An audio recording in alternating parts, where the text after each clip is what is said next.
Indonesia Economic Club, pemirsa, hari ini adalah hari ketiga pelaksanaan PPKM Mikro. Bagaimana situasi dan kondisi di lingkungan tempat tinggal Anda?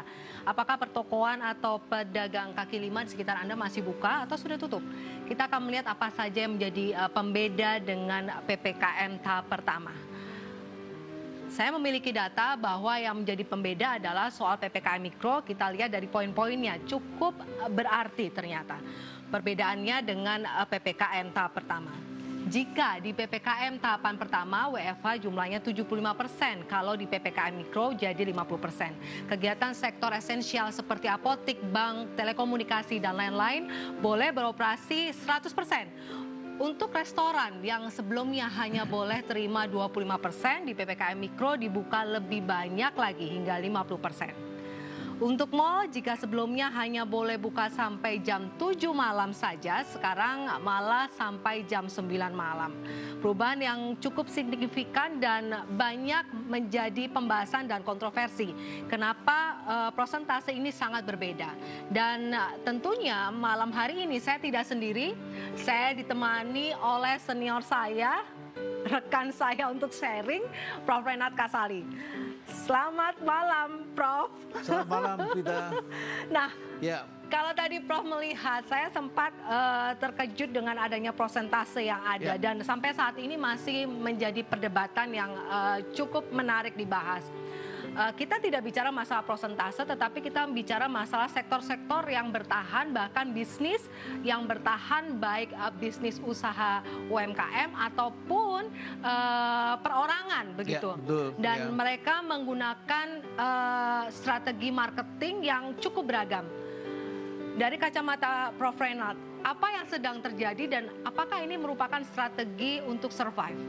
Ya, jadi begini Vita, kalau kita perhatikan perubahan ini seperti kita memasuki suatu fase tertentu, tiba-tiba freezing, dan freezingnya ini kita cicil sedikit-sedikit supaya masyarakat tidak terkejut, ya. Sehingga kemudian diperpanjang 2 minggu sekali, diperpanjang.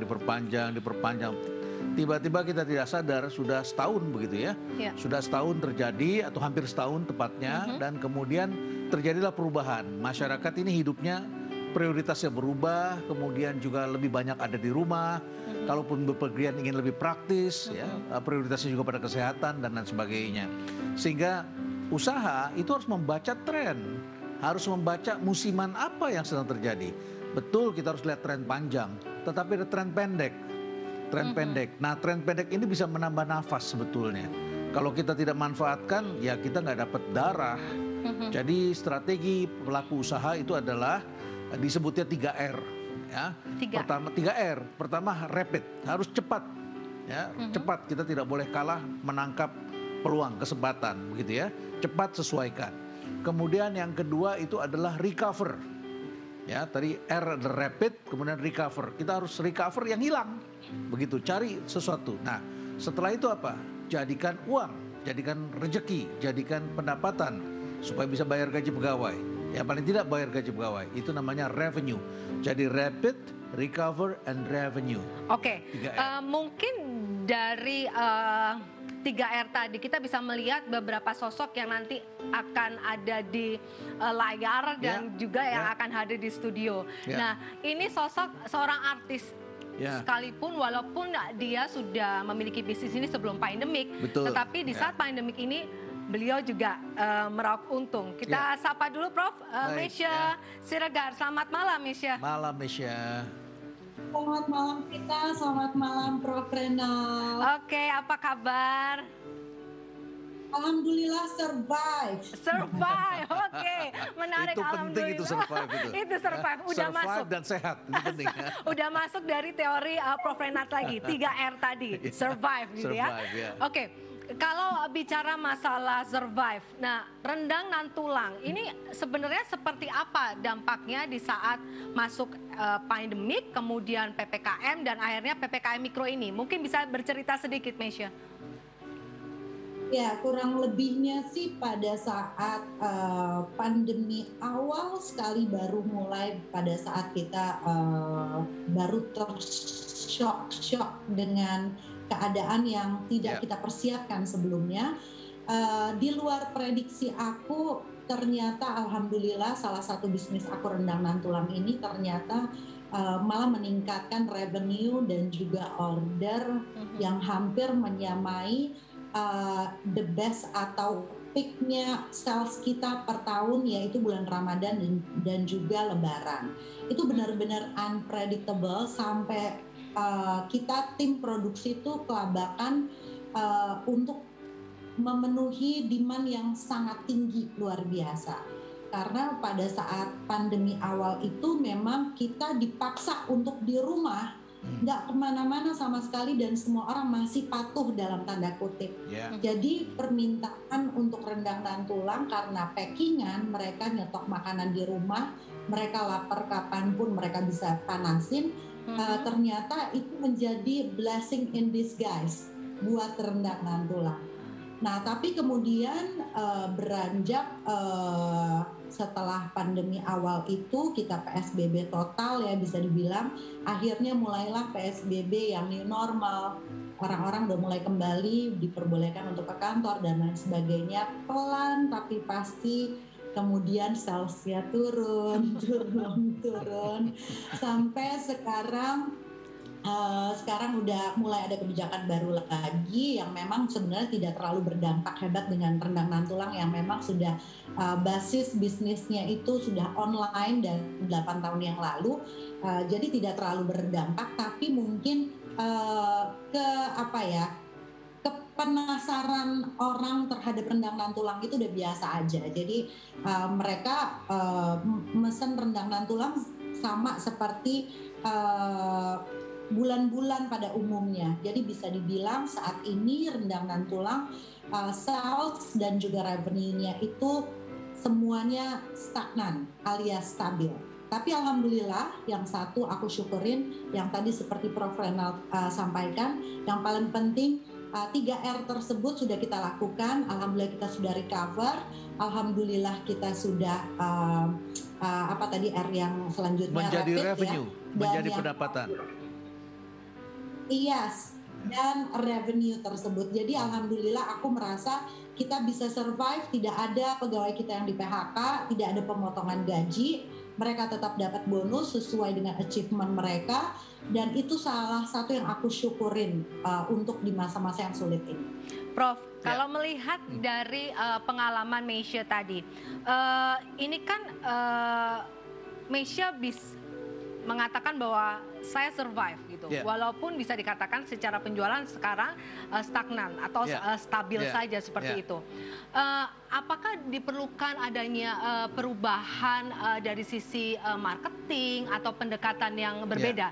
Kalau tadi dari jalurnya sudah dilakukan dengan via online. Ya, jadi penjualan itu ada kurvanya ya, Meisha.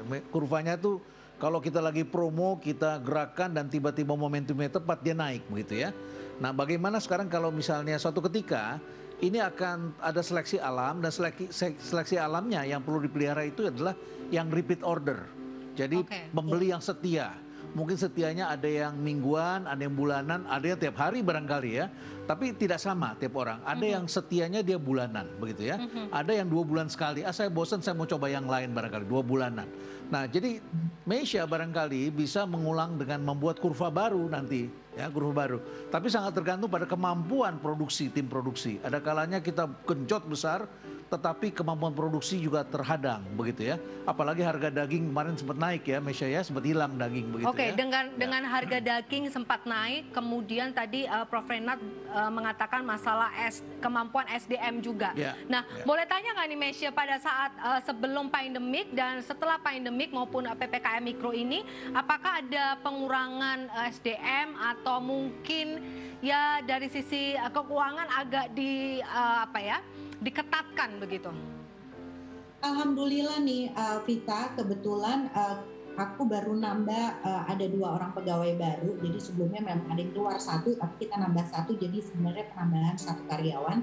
Karena ya itu dia, kita harus mempersiapkan tim produksi ini supaya bisa handle permintaan. Nah, tapi kemudian kemudian yang tadi Prof. Renald sampaikan itu memang itu menjadi PR besar buat aku pribadi untuk membuat kurva baru gitu ya, di mana sekarang trennya orang lagi bagi-bagi makanan, silaturahmi lewat makanan, mereka lagi banyak berbagi rezeki setiap Jumat berkah dan lain sebagainya, sehingga aku berkreasi dengan membuat serving pack di mana aku bisa jual rendang dalam kemasan yang langsung bisa dimakan. Jadi fast foodnya tapi tetap rendang dengan nasi putih dan telur.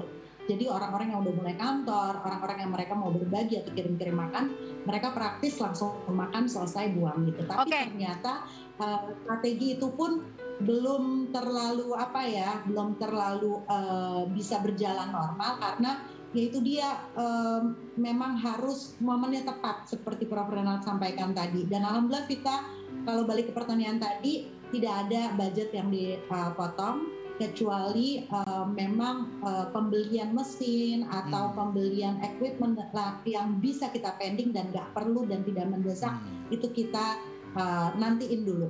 Tapi kalau untuk produksi bumbu bahan baku itu tidak boleh ada yang aku kurangin karena itu berpengaruh ke quality control. Oke, nanti kita bercerita lebih banyak lagi terkait dengan quality control, kualitas, kemudian kaitannya dengan kreativitas di dalamnya ya Prof ya. Dan ada sosok yang juga menarik yang akan hadir di studio.